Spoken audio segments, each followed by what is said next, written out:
I understand the importance now of a will.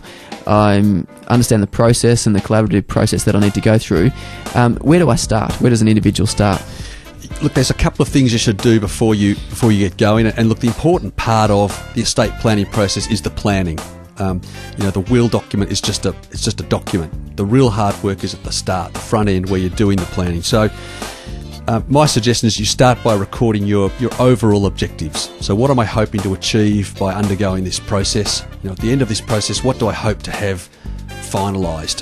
What issues that are hanging out there do I want to clarify and resolve in terms of documentation? So some of the objectives might be to make adequate provision for your spouse and children.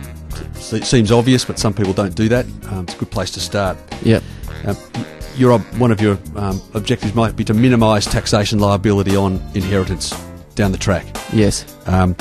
It might be to protect a vulnerable beneficiary from others or themselves. Okay. So that's another objective you might have. You might want to protect the pension entitlements of a potential beneficiary.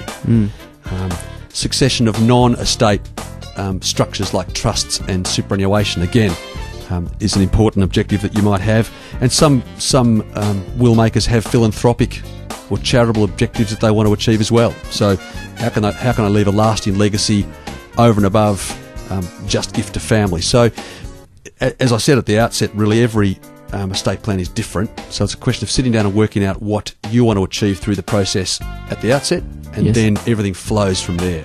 And crucially, don't get caught up in the mechanisms before you've worked out what you want to achieve. You start with the broad brush. Start with the broad brush and set out what you want to tackle.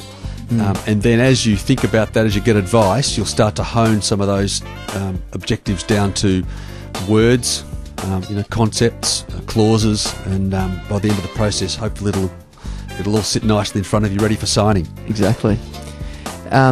So that's where we start.